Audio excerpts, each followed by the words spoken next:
I'm going to go ahead and start then, which makes this officially starting. So we're going to talk about progressive web apps, how they compare to some native store apps, what's good about them, what companies have done with them, and then again we'll dig into some of the nuts and bolts of exactly how they work. If you want to follow along, that's for this slide deck. Go to that or browse along with you. That's easier to see or whatever. If you want to skip ahead and see if you want to just take off now, that works too. There's my Twitter up there if you want questions later. I'm not really a Twitter guy, but I'm trying to learn the social media thing. I hear a lot about it. One of my friends actually is, Jason, from the work with Workbox. He's like, yeah, we're going to build this combined app of YouTube, Twitter, and Facebook. But all I can think of how it is Twitbase. I would have signed up for that. So I'm also going to try having a little bit better pictures than just clip art. Usually it's boring. So exciting pictures, dinosaurs. As soon as I get this presenter mode connected again. I had this all opening, I disconnected. So 1 second, I need that. I feel very, very long.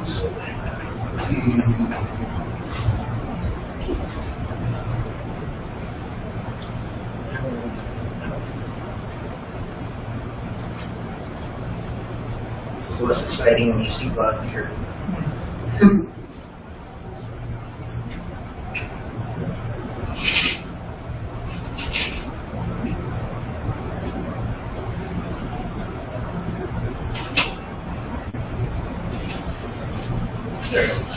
There we go, dinosaurs, yay!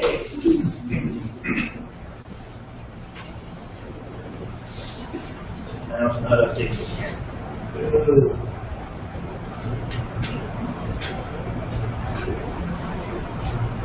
I have this working. Okay. I'll just keep double checking back and look back for it. So anyway, I was going to do all dinosaurs, but it turns out they're still stock photos, they're still kind of boring. There's not always around that. So I decided instead I'm going to search for dinosaurs and then use everything that comes up that's not a dinosaur. Which, AI is fantastic.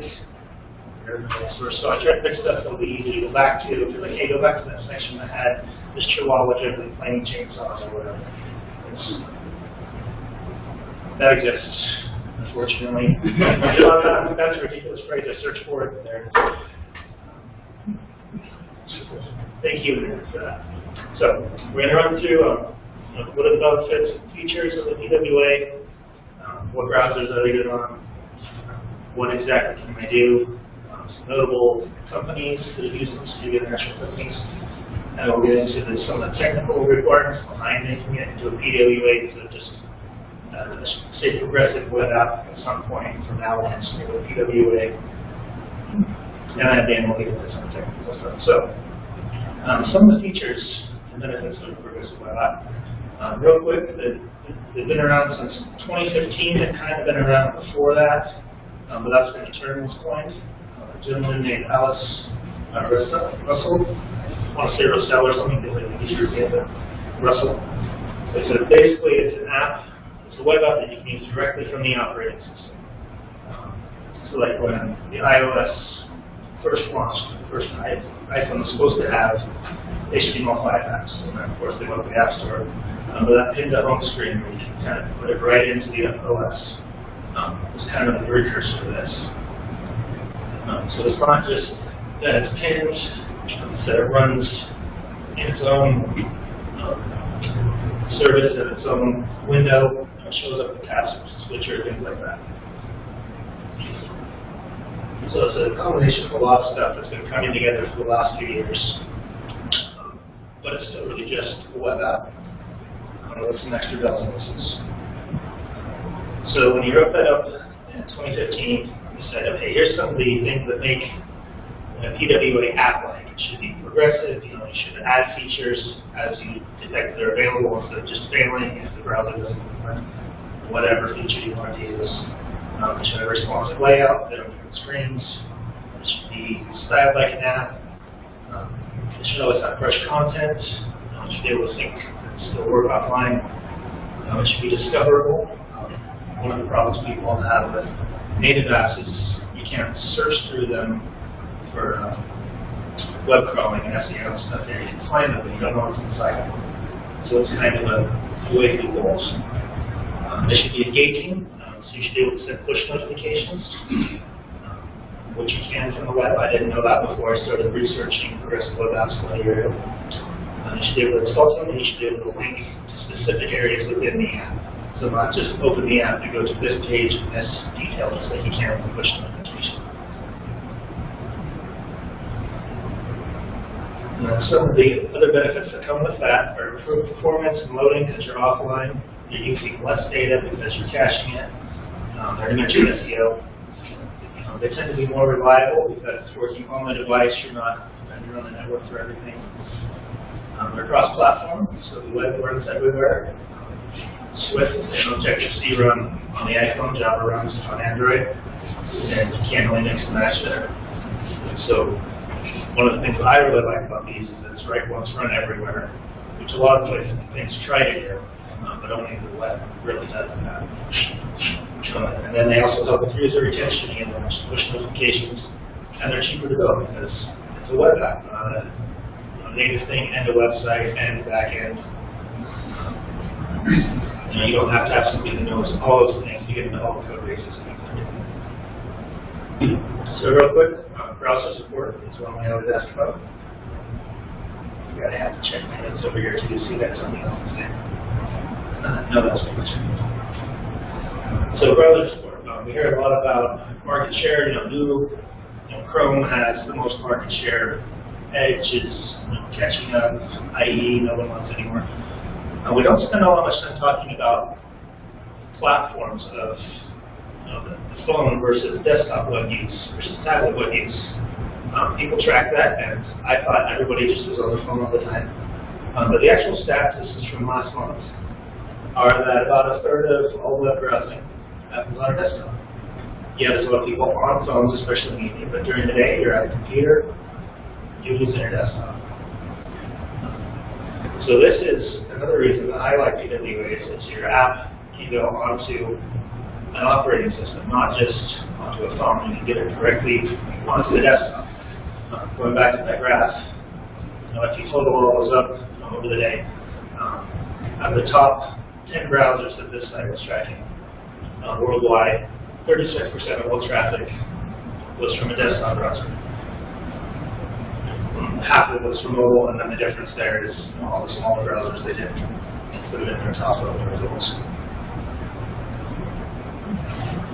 And then another thing is you just have more reach overall when you can get onto that desktop. Sorry, I don't know why that's glitched like that. So there are about 700 million smartphone users.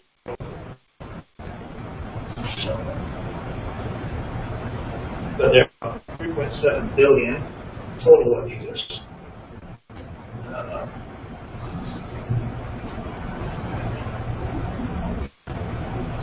I promise this is a little bit perfect here.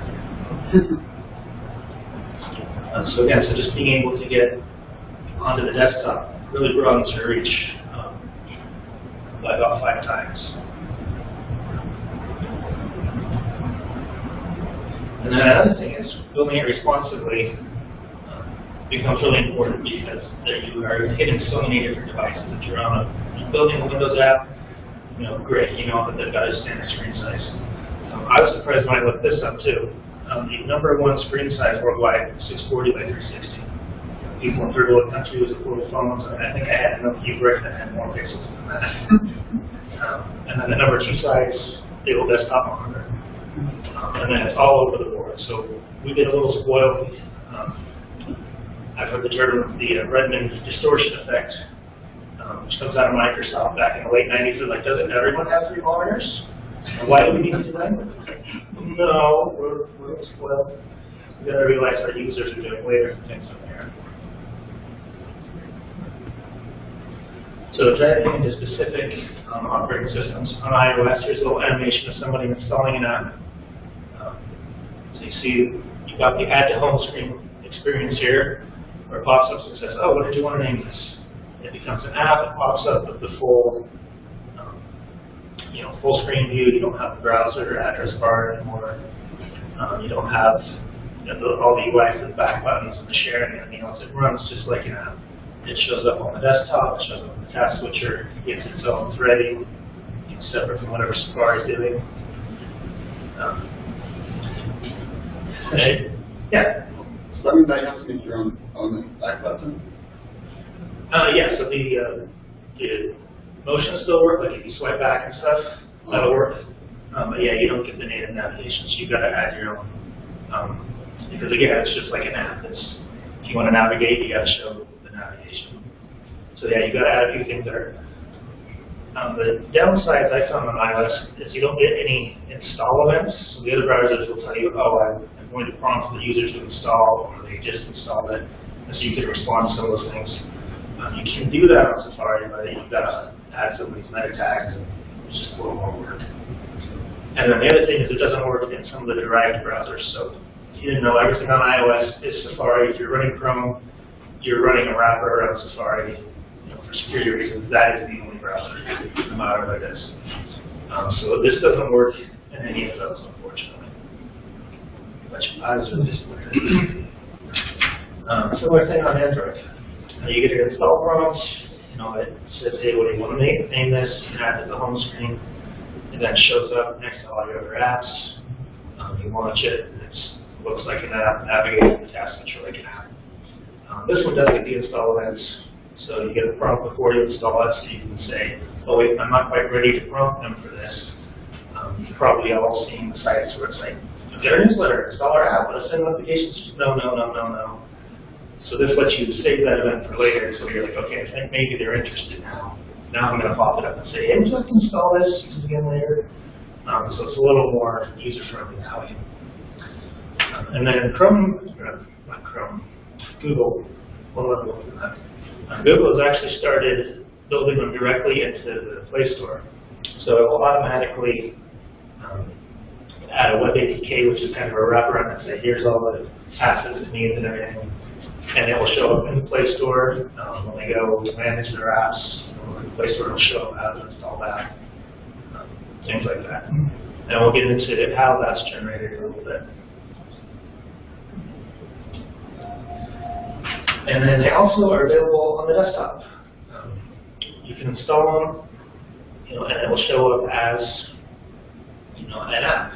It will give you the taskbar. It will be, give you a link prompt or install from the menu bar. And then it will show up and go, all right, here I am. It was just installed. It'll show up recently installed. It'll show up in the taskbar. It's actually taking a slight step backwards. In Windows 8, they had what they call live sites. I don't remember what it's called, but anyway, you could pin a site and it would get its own little live tile and a little icon for push notification. So they're working on bringing that back to Windows 10. But it shows up and manages as a Chrome app, actually, if you've already used those. But so the average user, it looks and feels like an app.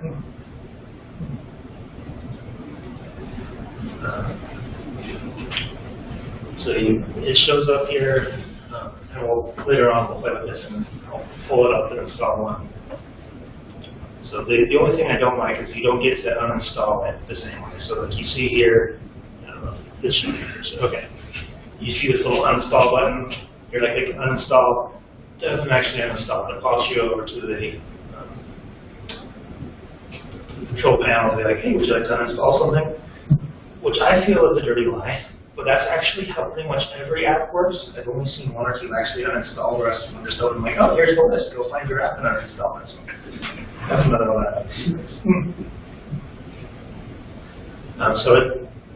When you go to that install, you've got to pull up the Chrome apps thing, and it'll show, oh, here's all the stuff you have installed. You can uninstall this one, you can launch it, you can manage it, whatever it is. So in order to do this, there are some tools that will help you turn your app into a progressive web app. Let's do this a little later, but we could do it now. I'm going to do this just a little later because I was going to show you what comes into it first. we'll come back to that.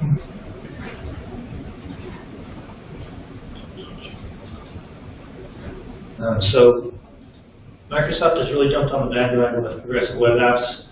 They actually can be installed in the store. In fact, the Microsoft Office app is now a progressive web app, just a launcher, not Excel, not Word. But when you pull up Office on Windows 10, it's a PWA, and it goes, hey, here's all your recent documents that are pulling from the file system. Here's all of your different apps that you have installed. Here's how to manage your license if you want to. So they've made it, they're pretty committed to making it work. I think if they're putting Office stuff into it, they're probably serious about it, because that's the bread and butter. And they make it so that you can also install apps in the store. So this is actually the store app. If you go to the, hit your start menu, go to the store, search for stuff. That's where it comes from. They're also automatically scanning stuff, so when Bing comes across a progressive web app, if it looks good enough, they stick it in the store. And they wrap it. There's an installer, and it shows up when you search for the apps and everything else. Quite a few companies have done this. They're making it really easy. And that wrapper I showed you will help with that with them in it. And then just to finish it out, you can also install them on Macs. Pops up, says, would you like to install this? Shows up in the search along with all the other apps. Shows up down in the dock, I think it's called. You should know that, I'm not a Mac guy. So it's a fairly uniform experience across all devices. You're like, hey, this is just an app. Stick around like any other app. So I feel like that's a fairly good experience, a pretty good incentive to build them that way. So there are a few libraries that exist because, of course, they're all slightly different. There's all this plumbing you have to write. Not that much, but there are some that will normalize this where you're like, okay, I want to show it, I want to be able to name it. Sometimes I want to point out and say, go install it, but the button's down here on mobile and it's over there on the desktop. So they handle that kind of stuff and give you little banners and say, hey, would you like to install this? Back and forth. There's two that I like. But the main one I was going to show you, which again we'll come back to that because I want you to, so we'll pull it up and I want you to see what those are doing exactly.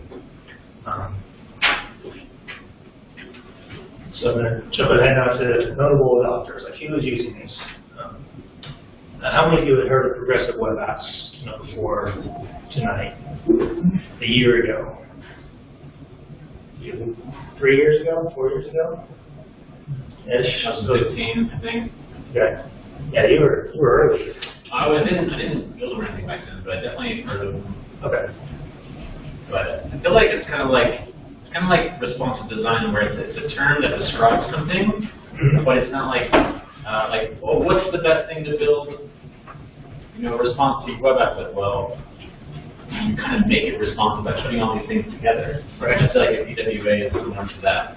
Like it doesn't have to be so, but it should be. But the idea is that it works when you're not online and it has these progressive features. Right, yeah, and that's kind of what I found too. I think there's a lot of people that are using all the features of the progressive web app. They just don't know that's what it's called. Yeah. Or they don't care. Yeah, I mean, by just retrieving stuff from local storage and kind of populating stuff for people from their last visit, you're kind of already getting into PWA territory. Right. Yeah, so we'll talk when we get to the technical part in a minute. We'll talk about, okay, what is the difference between a PWA and just a really smart offline app? Yeah. It's not a huge difference. Yeah. So real quick, I just wanted to run through and say, okay, this is viable. Here's some of the big companies that are using them to great effect. It's not just, oh, hey, I want to build this resume-driven, cool, shiny thing. There are companies out there that are using these and having great success with them. Twitter is one of the more famous ones. 75% increase in tweets sent over their mobile app. I'll let you decide if that's good or bad. I'm not sure. More tweets in the world is what we need. But it dropped their bounce rate. It increased, the browsing people were doing. So there's more and more user engagement. Uber did this to get onto all of those 3.7 billion devices that don't have 4G LTE and a quad-core little processor in it. So they dropped their time down to 3-second load on 2G, whereas the previous app, I'm going to pull up my notes here, it took 2 or 3 minutes. So their current iOS app, I checked it in the store yesterday, is 244 megabytes. Their PWA app is 50 kilobytes. That's way less for somebody who's paying out of their pocket for every megabyte, and counting how many gigabytes with tomorrow. That's a way better proposition. You say, oh, I can have this app, I can use it. It's not going to cost me a bunch of money just to check and see if I can afford writing Uber today. So they got a lot of traction with that. Starbucks, same thing, where they just shrunk their app down ridiculously small. There's no longer this native wrapper. It's just, hey, here's some stuff, order a coffee. The end. Double the number of users who are placing orders every day. They now get almost as many orders from desktop as they do from mobile. That surprised me. I don't know how many people were ordering from the desktop before, but I imagine there's a lot of office workers who are, we got people coming in, or we're going to go to lunch or whatever, order my coffee from here, instead of just walking to the one, the local place that's right next door, because that's easier. So just got a lot more people involved. AliExpress, anybody know who that is? Okay. So that's kind of like Amazon or any of the big shopping companies over in Asia. Doubled the number of new users that were actually buying something. Visited twice as many pages. Significant uptick in how much time they're spending browsing. Flipkart, similar e-commerce thing over in India. Again, huge increase in conversions and the time spent on the site. 3 times less data usage, which is good for their users, and also for them. That means they're not serving up all that data and needing up bandwidth. OLX is one I haven't heard of, but it showed up in quite a few. Does anybody know OLX? It's a little like Craigslist, but for the rest of the world, instead of us, it turns out US is small relative to everybody else, and there's other things out there. Same thing, though. They got way more traffic, they got more people buying, they got more people coming back. 146% increase in click-through rate. I don't know what you do to get people to click 2.5 times as many ads, but they've got to be doing something right if that's working. And presumably, therefore, their ad revenue went up too. So, Pinterest. Again, maybe depending on how you feel about Pinterest, this is good or bad. But a lot more time spent on the site, a lot more time. A lot more people coming back, more ads being clicked, more revenue coming in. Spotify was the one that surprised me when I started looking into this. Anybody think, Spotify might not want to be a web app? Audio files, streaming. Audio and streaming, yeah. So their offline stuff, I imagine they want to be able to have more hardware access, be able to play on the device as well and stuff. I'm not sure if they can do that, but they started using this for their initial install when people were sharing the song, saying, hey, listen to this song, I think it's cool. Before, people had to click the link, take it to their store, look through it, download it, install it, hold the song, and lose about 20% of people at every one of those steps. So they switched over to this one, like, okay, we're going to go to a player in the web that they'll just show up and people can choose to install right there. Drove up the number of people who were playing. And then the other thing that impressed me was 30% of the logins came from churned users. So people who had been on Spotify and left and said, no, I don't like Spotify, this isn't working. I don't know how you could do that with an app. You're like, oh, I will bring back users that have left already. So I thought that was pretty impressive. Spotify is an interesting one. They actually have a little bit of a feud going with the Apple Store right now. And we'll talk about that in a minute too. But if you want to do some more examples, for your own interest, or if you want to convince your boss that, hey, we should build these, here's some other sites that run through these business cases and say, okay, here's what all these big companies are doing. They're doing it, it's good for us, right? Somebody who did a March Madness style bracket challenge, and all this will be on my home post too, so you don't have to write it down or anything. go ahead if you want to. But Twitter Lite's another good one too. Twitter Lite. Twitter Lite. Twitter Lite, yeah. Yeah. I think it's like a megabyte or less, like half a megabyte to install. Yeah, their official, I think that's their official Windows app in the store now. It's the light version or what at some point. Yeah, it's tiny. And then as a counter example, a place where they could have worked out, will anybody hear about, what, I can't remember the teams now. Anyway, last year there was this big thing in the news. It was one of the opening games of the Major League World Series qualifiers and stuff. They're like, hey, we don't want people to print out their tickets. It'll be a hassle. It'll take too long. Everybody just install the app on your phone, we'll pull it down, we'll show you your code, we'll check in again. It'll be great. Except their site suddenly wasn't ready for 10,000 people to come through the gate at the same time and try and pull up their code. And so people were waiting in line for an hour while the ceremonies and the national anthem and the opening pitch were going on. And so there were a lot of people who weren't happy about that. Whereas if you'd just been like, hey, just hit the website, log in, we'll download this, we'll cache it, when you come to the stadium, pull it up, boom, there it is. You didn't have to talk to our network again. So, if you want even more info, this is a really great, I just completely lost for the session from the Chrome Developer Summit last year. Had some of the people we talked about, Spotify, and 2 or 3 of the big companies come on and say, okay, here's all the things we looked at when we were going to build PWA, and why we did it, and how we tried it out, and how amazing it was. So really good talk on that. So what is the difference between a progressive web app and a native app or a hybrid app or just a regular website? And the first thing I want to say there is I do not think app stores are bad, even though I'm going to spend the next few minutes bad-mouthing them. They do some great things for you. They get your name out there. People look for them. There's debate on whether people prefer to find stuff in the store or on the web or whatever. Some people trust them more because you got ratings from the users. They work with a good advertising platform to get out there to put ads in them a little easier. They host it for you. You don't have to deliver it any other way, but if you're building a website, you have to deliver that anyways. And then they handle some of the payment stuff for you. You don't have to try and collect their credit card. You don't have to, convince them that they need a subscription. You see store tools, that all just kind of happens for you. There are ways to do payments on the web too, so that's not a huge separation. So there are some good things about them. There are also some not so good things about them. So Apple, for instance, you may have heard the term the Apple tax. They take 30% off the top of all your purchases. So you probably know that quite a few people do not accept payments through their app. Spotify being one of them, Amazon, Kindle. You can't go on and like, oh, I'd like to buy this book because Apple gets 30% of that.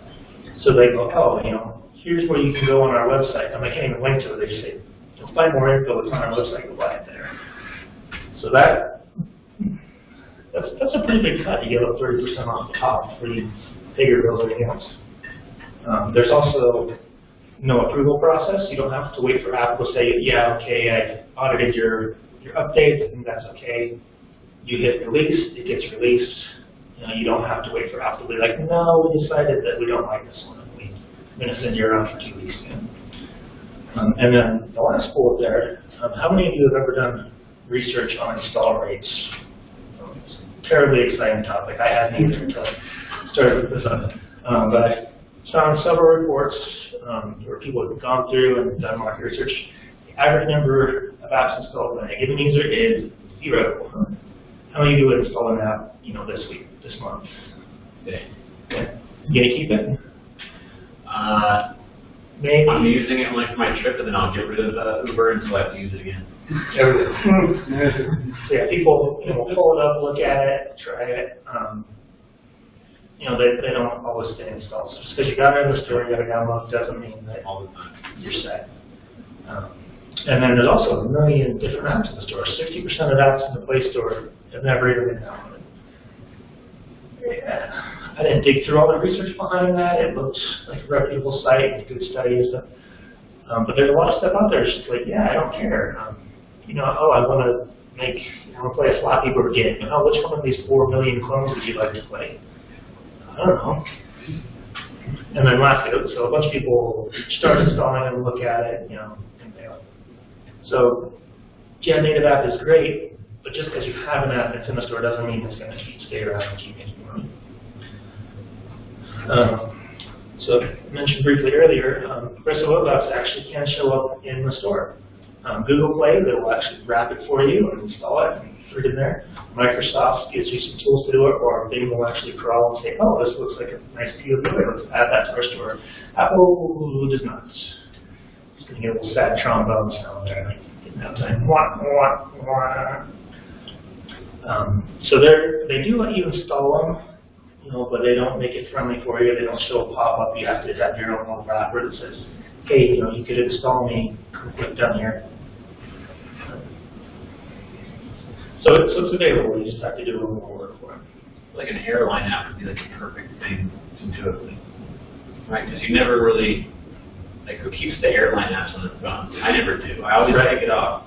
Yeah, I don't need you to send me a notification that, hey, I can take that same business trip again. Why would I mean, they're doing it all the time. I think I'm the thing that it provides in the app while you're on the plane with a flight tracker or whatever, it seems like those things are kind of web-based anyways. Right? Better just have a PWA in an actual app. Right.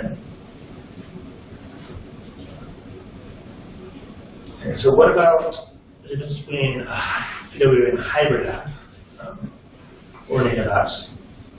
So again, we mentioned there's not specific languages where you've got to learn, if you want to build all the apps, you either got to go to Xamarin or you got to go to, learn Swift, you got to learn Java, and it's too much to know all of this. So I put 100% code reuse on all platforms. That's a little bit of a lie because some of the wrappers, you've got to, just pull all your code and go wrap and install. But that's as close to 100% as I've seen anywhere where your code base really is, hey, I can run this everywhere.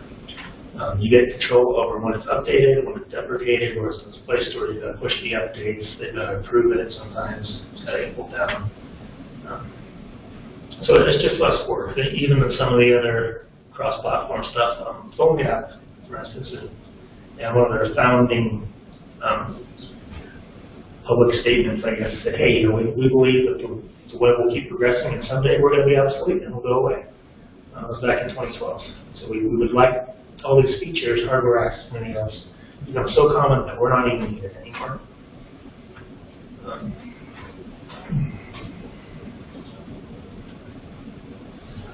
Talk a little bit about the friction with installing an app. They look and feel about the same. So really, you got to look at what is this doing for my business, and usually it's getting users engaged, getting them to do something. Nobody's using it, you're not getting paid. So this graphic is from a study that a company in Clever's had.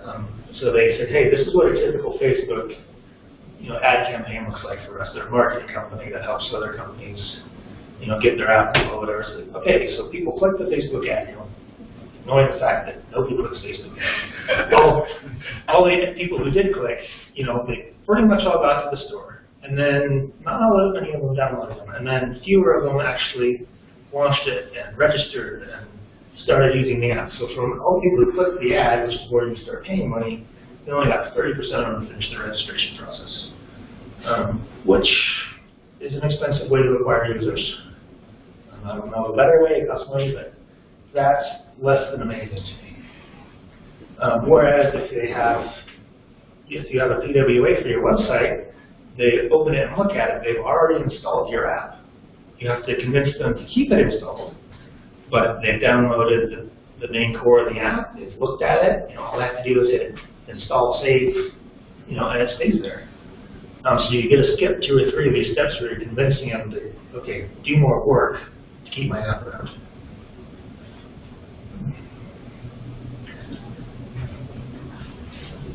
And then I look real quick, there's some good articles on how long do people leave an app installed. This probably applies to progressive web apps too. But even the top 10 apps after a week are down to like 65% of the users. So people install it and fail. You know, if you get farther down the next 50, the next 100 apps, it gets lower and lower. The next 5,000 apps, which honestly is where most of us would be, or even lucky enough to get that high, down under 20% after a week. 20% of users installed, have uninstalled by the end of the week. That's not amazing, given that we spent so much money bringing it in and getting it to install it. And then finally, what's the difference between a progressive web app and a standard web app? You know, what makes it, you know, the PWA?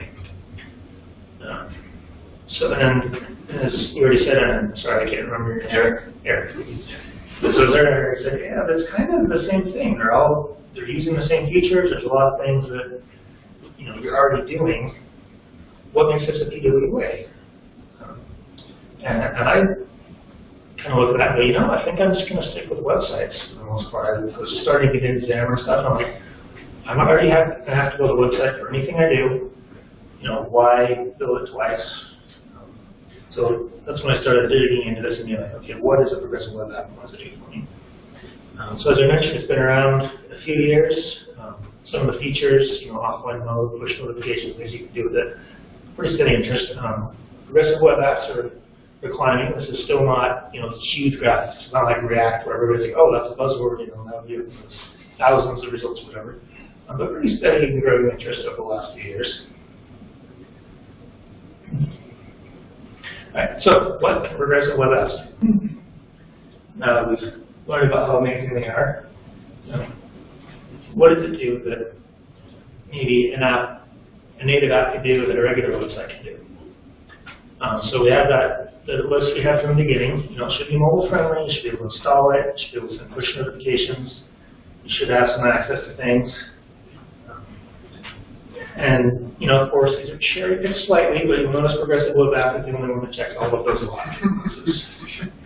You can't SEO index an app. You know, Chrome can't crawl inside there and look it out. And a regular website doesn't do these things. If you do them, then it's a progressive web app. And you don't have to do all those things.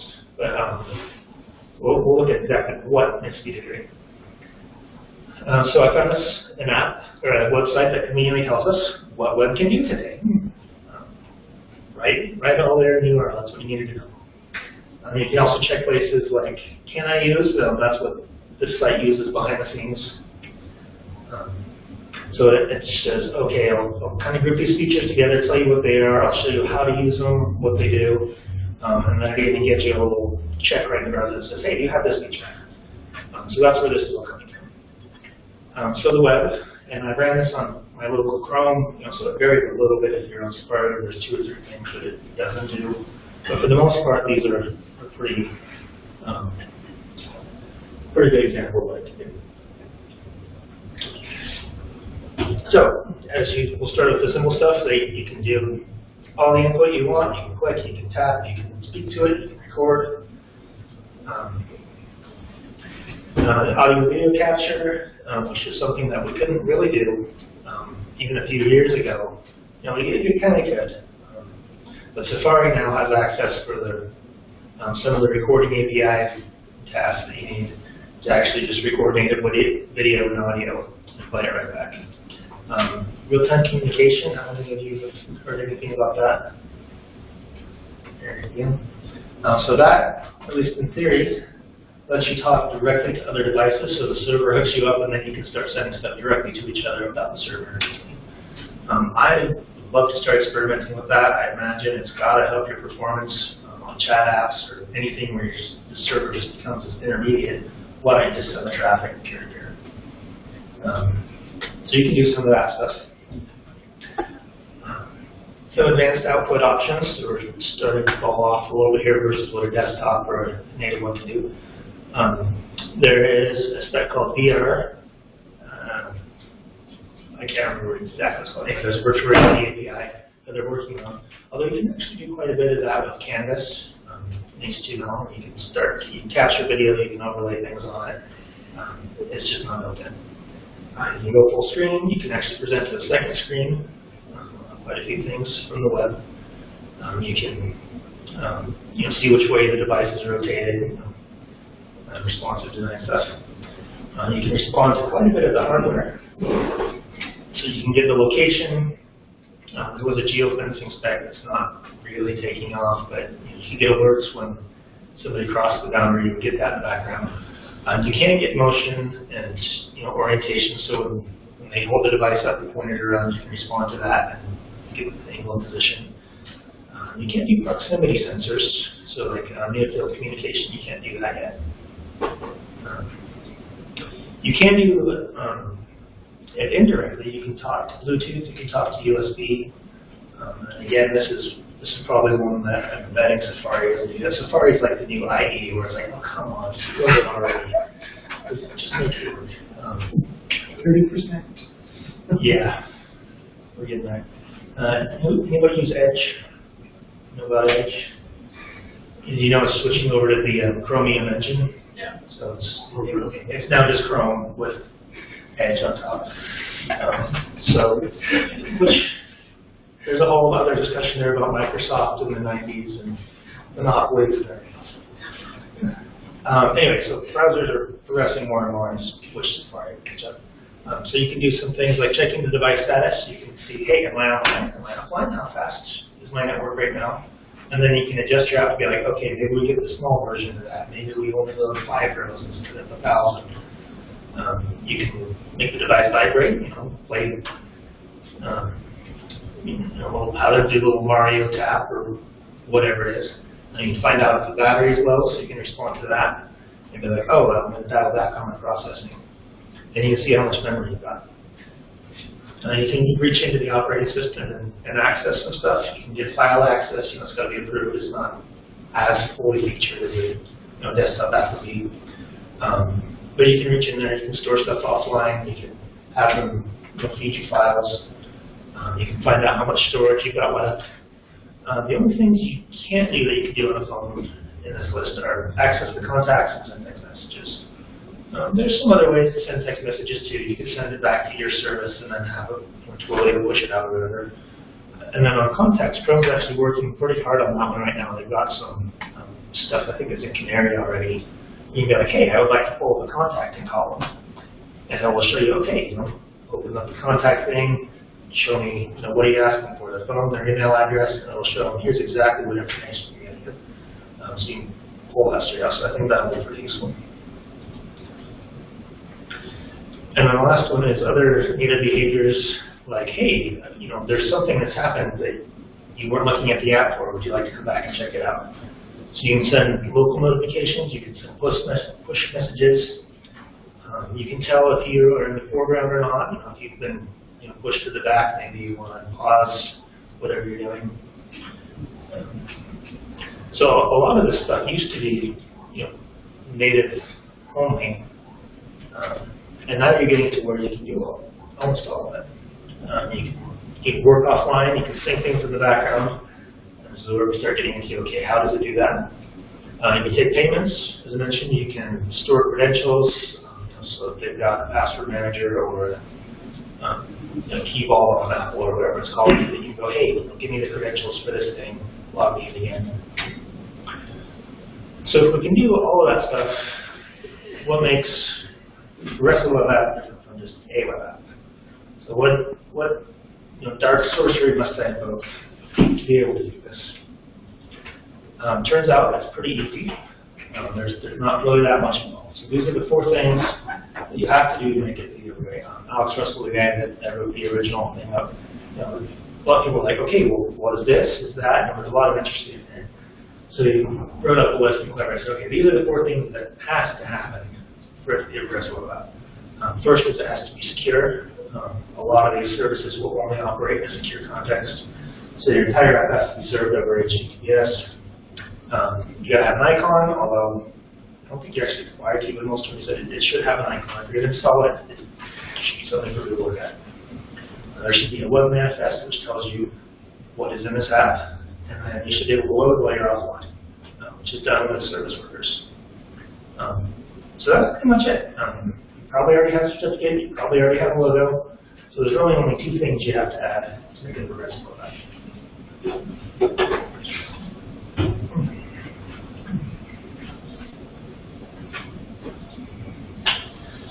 So first, let's take a quick look at the web manifest. what am I packing in here so that I can make it into that? So the manifest is pretty much what it sounds like. It says, okay, here's a list of all the things I'm going to have that I would like you to install and equip. You need to have the name of the app, the icons you're going to use, which URL you want to launch from, any other configuration data you've got. Do you want to be full screen? Do you want to be shared? I think most of them you have to say full screen for it to actually install full screen. And then there's some other settings like, how do I want to tweak this?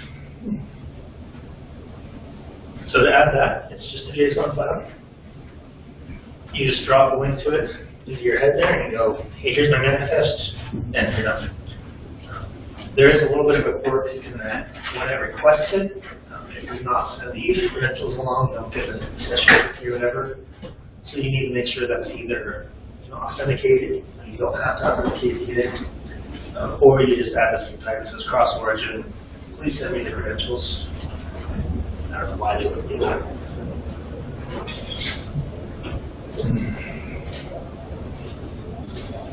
So here's what the manifest looks like. It's all pretty self-explanatory. It's a JSON file. This is the example for Google Maps.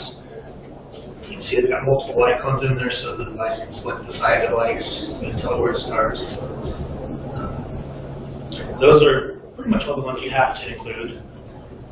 And it'll go, okay, that's enough, I'll install it. Of course, there are some other ones, different browsers that don't quite implement all of these, but these are the other options you've got. Short name, look it up on the desktop so that if your name's really long, it doesn't just get cut off. Where you start, what color would you like to be? And some of these generators will actually check that and be like, hey, your icon's this color, would you like the title bar to match that? And let's look at your running stuff. The scope is what sections of the site really included. If you've got multiple apps running, maybe slice off everything, in the app 3 folder or the contacts or the whatever section it is. And then the service workers, what am I going, which files am I going to be service worker?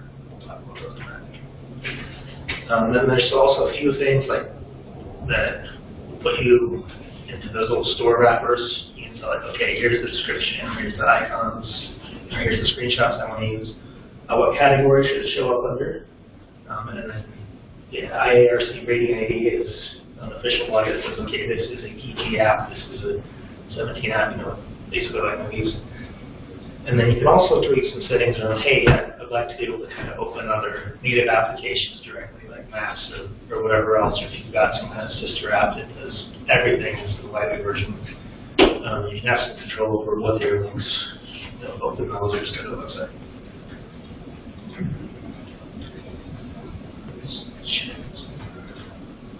Alright, so that was one thing. And then the second thing is the service worker. Any guesses why I picked the octopus for a service worker? Anybody know about service workers? Doing many things at once, but like things for channels, so to speak. Yep, doing a lot of different things. Does some multi-threading. JavaScript is single-threaded. I think most of us probably know that. Have you ever heard of web workers? Yeah, okay, so web worker is a way to launch another thread and say, hey, go off and do some stuff and I'll communicate over messages. And you're going to do that while I keep my UI updated, so you're not blocking me. So service workers are, I'm not sure if they're technically a different kind or if they're just a subset of web workers, but they let you get offline. And then I also picked for the section cups because they do things like caching and making your data stick around. So, yay for pumps. So there are some differences between web workers and service workers. And the one that makes them a little scary is that they have a different lifespan from what everybody else does. That's one reason people are reluctant into them. So we came up with this, found this nice little grid of, okay, one would use which one? So web workers, you can launch a lot of other tabs. Service workers, you pretty much get one and it accesses all your tabs. So you've got a bunch of different windows open. They're all talking to the same service worker. Web workers live and die with the tab. Service workers actually have their own life cycle. We'll talk about that in a minute. So web workers, what you would do for pushing some work off to the side. And then service workers are what you would use for your offline capability, for your network, your caching. And there's a website here that shows you all the different APIs that each one can access. Because they're running in a different context, they don't have access to all the same things. So like where a service worker lives outside of the DOM, it actually can't reach into the DOM and change things. So what workers are great, we're not going to talk about. Service workers, so they run in the background, they sit between your application and the rest of the world. So they automatically will proxy the network requests. So when you fire up a request for whatever it is, the jQuery library, whatever, it'll accept that and go, hey, I've already got that cached. Here you go. So it'll handle your caching, it'll handle your network. And then there are a few things that are weird about them that people say, hey, watch out for this. So first is, as we mentioned, they run in their own context. They can't talk to the window. They can't talk to the UI. You got to pass everything in and out over messages. You can run them in an iframe. So if you pull up, if your site's loaded somewhere else and you're in a secure context, your iframe will still be running against the service worker. I'm not sure what all the implications of that are, but it seems interesting because iframes are usually very isolated. So I thought that was fun. And then, again, since they're running between your app and everything else, you have to serve them securely because man-in-the-middle attackers absolutely be devastating there. If they can touch all your windows and all your scripts, they have pretty much total control. And again, they've got a separate life cycle. The browser will automatically start them up and close them again. It's a little like a serverless cloud app where you go off and call a function, it's like, oh, I don't know those yet, I'll make you one. And then it's gone again. So they're kind of ephemeral that way. They can reach into pages that were already open before the service worker existed and take control. So you'll be going along debugging, and all of a sudden stuff will start coming from cache, and you're like, what's going on? Well, your service worker just took control of that page and moved it down.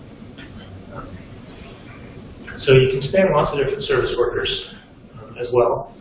I thought that was kind of interesting. And again, I'm not sure why you need 100 of them or 1,000 of them, but if you want to have one that's handling a certain kind of caching in a certain area, you can go ahead and make a bunch. There's no limit. So what does it look like to register a service worker? Say, okay, I would like to use this in my app now. That's pretty much it. There's the code. Say, okay, when I check and see if service workers exist, let's see if I can try to make this. Once I have it, okay, when the page loads, go ahead and register SW as my service worker, and then do whatever you're going to do after that. So pretty straightforward there.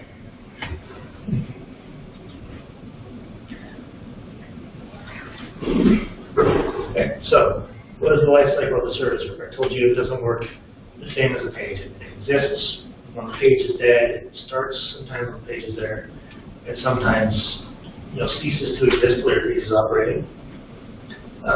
So we just looked at how you install it, and it gets registered based on where did it load from. Which, again, I thought there would be other ways to do that, but basically, if you've loaded up in the root of your site, your entire site is in scope. If you stick it down into some sub-area of, the cat finding app, that's all it gets. So anything that matches that initial folder, or a child of it, is going to be managed by your service worker if you choose to do that. So they go through a life cycle here where you'll get events for most of these. It'll say, hey, I'm installing this. Then it'll say, okay, this has been activated. I'm going to come online and start taking control of stuff. Or I'm going to give you an error that says, I can do it. And then it'll just sit there idle for a while. And you can send it messages, and you send a message and it'll fetch the results back, on or off. And then if you don't do that for a while, it just terminates. Just quits, it's gone. And then when you ask for another one, it spins another one up and says, oh, no, it's just sitting there, I'll keep going.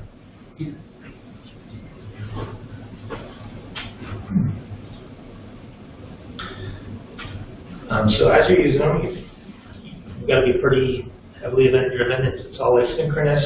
It's using promises a lot. So you got to kind of just say, okay, I'm going to encapsulate everything into a message queue, and send it in and out that way.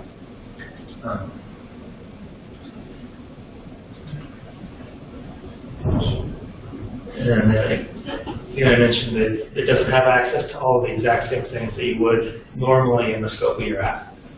Because it is living off in a secure context outside the page, you can't make your regular post and get. You've got to use the fetch API. It will handle WebSockets and service and events. Anybody ever use service and events? Even heard of them?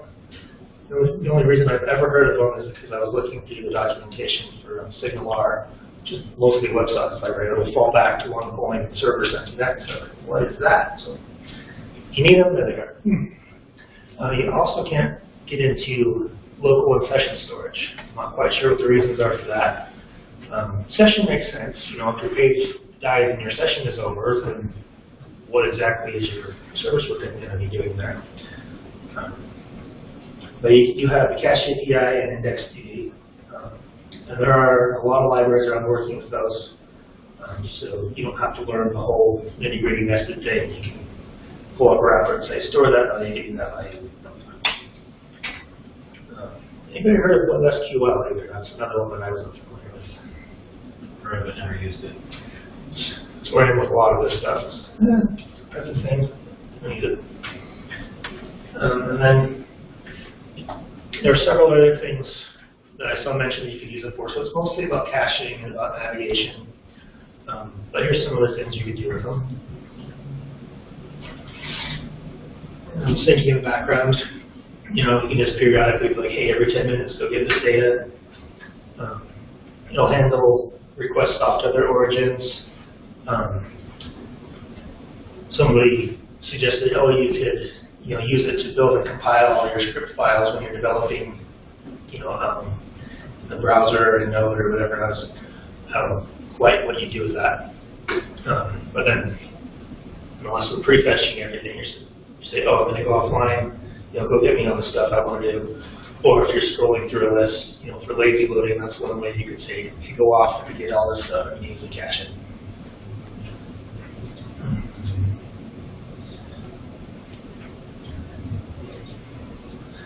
So, who wants to look at how these work? And I picked the bugs for obvious reasons. There are actually some pretty good tooling around building these out. And again, some tools for generating for you. So this is the one we saw earlier. So I'm going to pull this up real quick. So you can take any website and say, okay, I want to turn this into a PWA. What should I do? And I decided to use my company's one just to see what was on there. They don't have any of this on there. It's, it's pretty much a contact page. It's probably opening it up. There we go. And start, or don't start. This was working yesterday.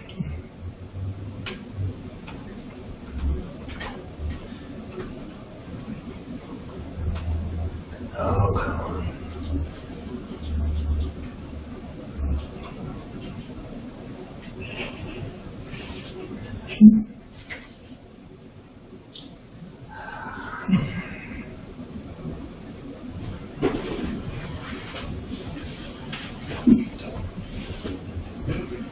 There we go.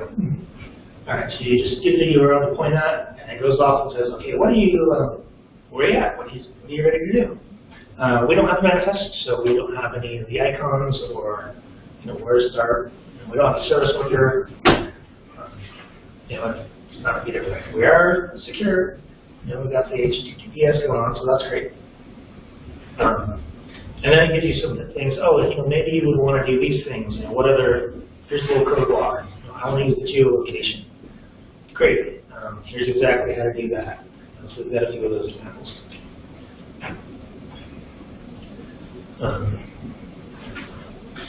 So say, okay, well, I'd like to turn it into one. So what do I need? What does my manifest look like?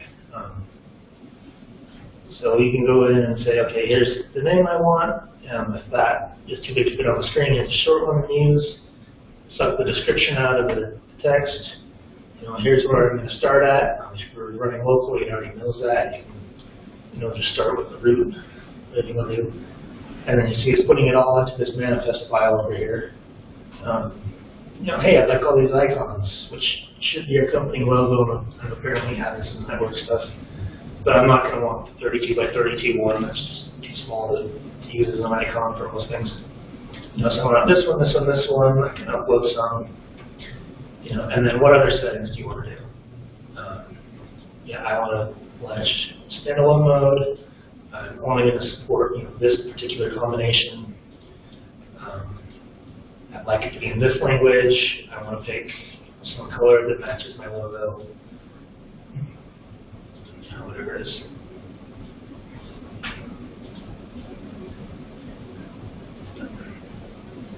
And then let's shoot it over there. And then it also gives you a basic service worker. It says, okay, here's kind of what I've got. I want to work just offline. I want to, run with caching first, and then go to the web. However you want to do this. It starts putting together these scripts for you automatically. So say, okay, here we're registering it again, and then inside your service worker will show you some stuff like, okay, when you get told that you're open, go create a cache, and then start putting these things in it. Here's this list of pre-cache files I want to use. Fill all that in. And then when you're done, it shows you, hey, okay, here's your package. So I want to make it, I want to take this all and show it on my website. So we'll give you those files. If you download the Windows or Android ones, it'll give you the little wrapper file and the solution file to load it up in your IE and go with it. Same with Mac and iOS, it gives you the little Xcode project with all that stuff wrapped in, and a little folder that says public or www or your app here or whatever it is. And it structures all that out for you, so you can just drop it in and be like, okay, now I can. It's a pretty good launch to your product. And then it is in fact Progressive Web App itself. You say, oh, I would like to install this one. And boom, it pops out to its own window. Now this is separate from my browser. It's got its own little icon down here. It shows up and says, oh, this was installed recently. Now, it will show up there in a minute. It's not super fast. And you can manage it. You still have some of the same tools, like it's showing you which cookies I got. So it's still running inside Chrome. This is a Chrome app, which you can do with any website. This is a much easier way to do it. Come on, show it. Oh, there it is. Let's get past it. And then it shows up in my list of installed apps in Chrome. And when I'm done with it, I can say, remove, or show me what it's using, or launch it.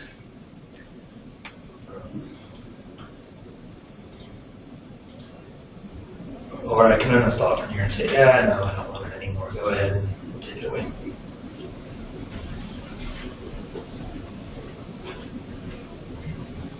And then we can see it's on. So that's probably where I would start if you want to just play with getting it into your existing site. Any questions about any of that? Was that better than you thought it might be? Less exciting? Is it really cool to have a PWA on Windows or phone? Any thoughts on that? PWA Builder is kind of like,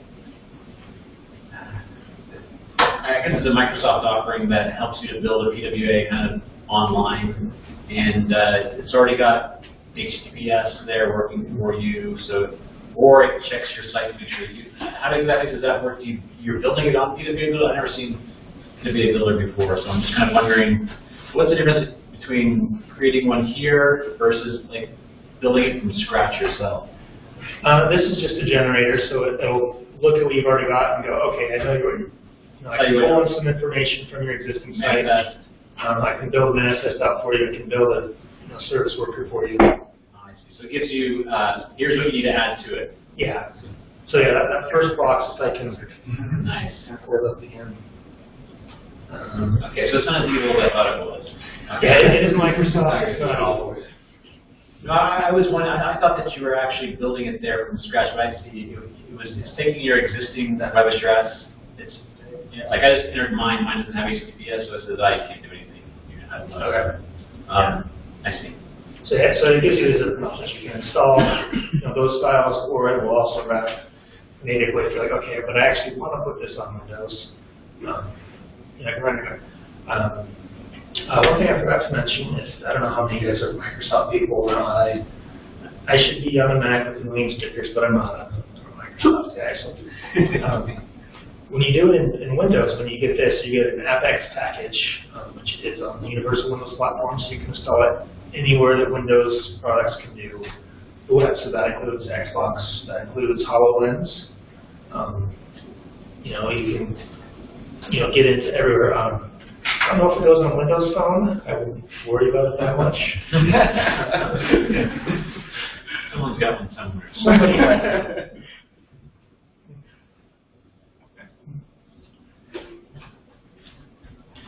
I have a question. Yeah. In terms of offline data storage, Yes. specifically I'm thinking about iOS. Are you aware of what limits might be there? Yes. So there are some limits. You have access to most of the same APIs as anything else. As far as storage limits, your limits are the limits of those technologies. I actually did have a section on this, and I can't remember exactly where, but if you go and drill into those and find out exactly what the limits are, it's like 50 megabytes for local storage, and then when you get into index DB, it's actually huge. The entire browser is limited to 50% of your entire available disk space. And then individual sites only have 20% of that. So if you've got 200 gigs free, half of that is 100, 20% of that is 20 gigs. Don't go over that, please. And then we'll start getting things like memory warnings where it's like you can check your cache storage and go like, how much of this am I using? And maybe I need to clear out the full screen versions of the images, whatever. Yeah.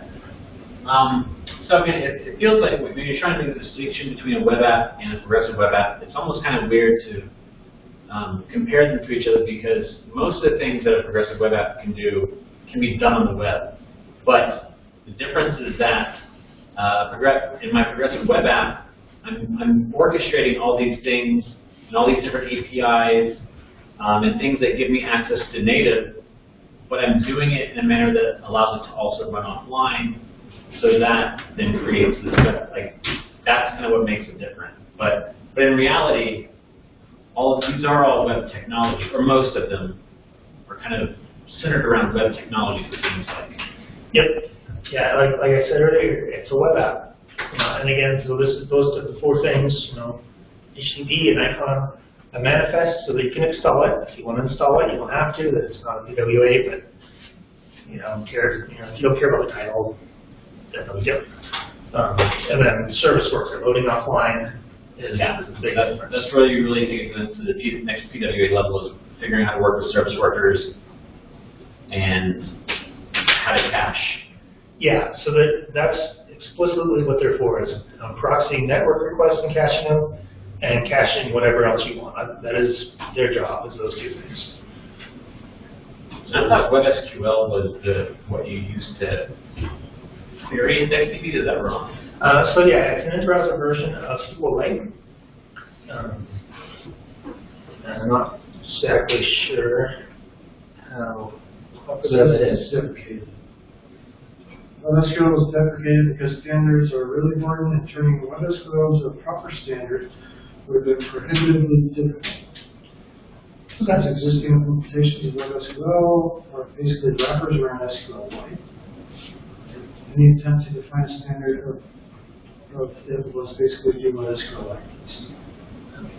Right. So yeah, it's deprecated. It's in several. It's not an Opera Mini, which almost nothing is. Does anybody use Opera Mini or ever seen it? Use what? Opera Mini here. So this is just one. Firefox is usually pretty rough stuff. IE and Edge. Well, Edge I care about. IE, I'm fortunate enough that I don't have to maintain backwards compatible stuff. I figure if their browser's 8 years old, they're probably not going to buy my new thing either. So whatever. But Opera Mini is the one I always see that's like got some usage, but it doesn't support anything I ever look up. So,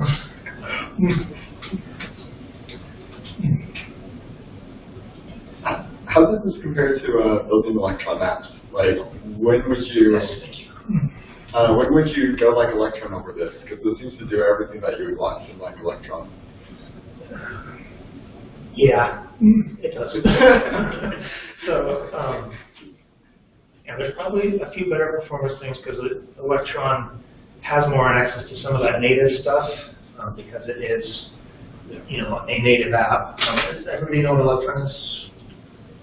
So it's basically a cross-platform wrapper around a website. Slack, Slack is one VS Code. It's the one that really blew my mind.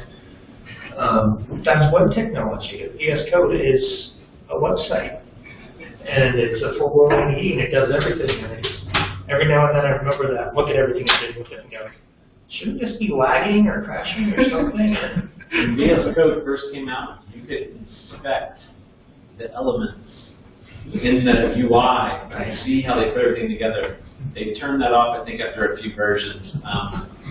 Also, like Git Kraken and also Slack, you can inspect and go in and see how they built everything and how it's all just HTML and JavaScript underneath the hood. Yeah.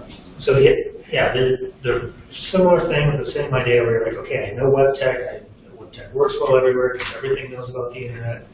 I want to put it lots of places.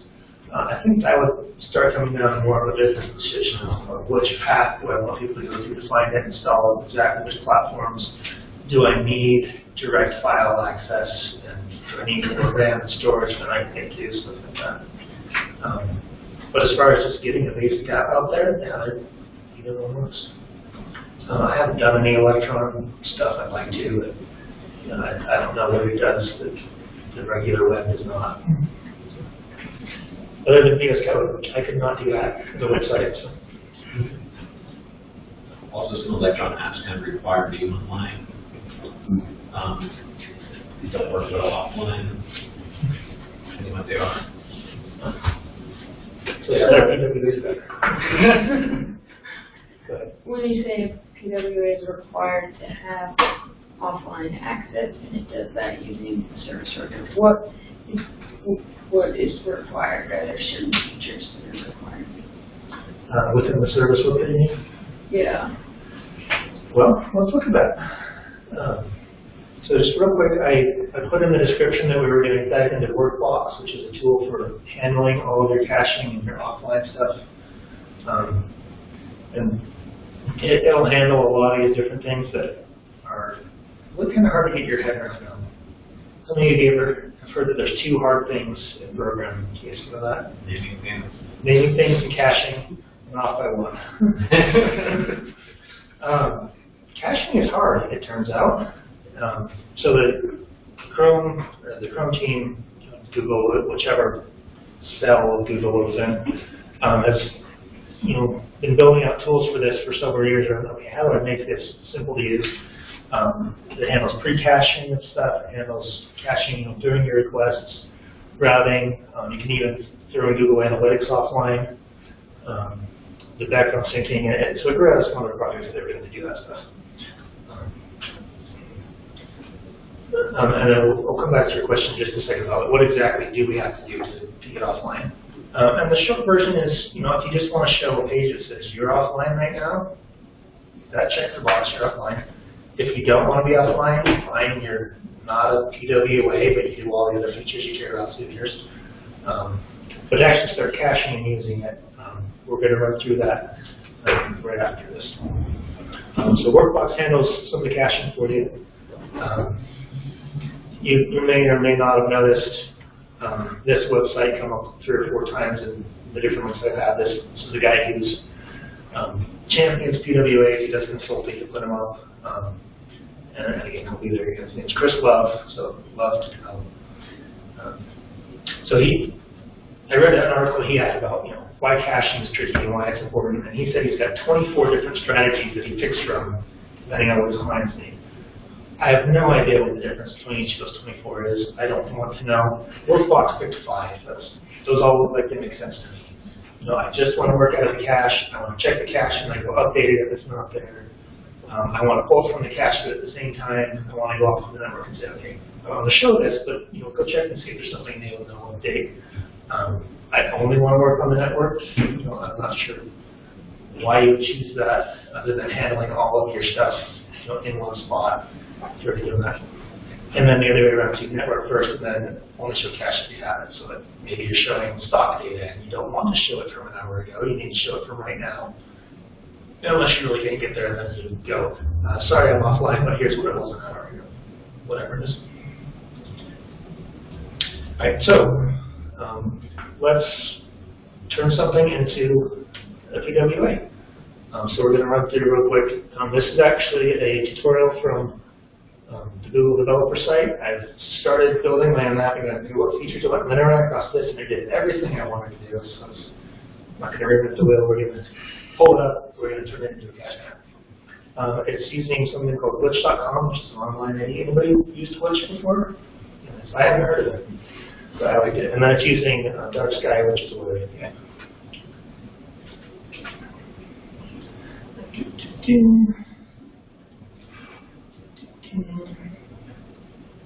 Oh, and I forgot to reset this. So I pulled this up and did some stuff, and we're going to rewind back to where it was. This is just using git commits under the hood to pull it all up.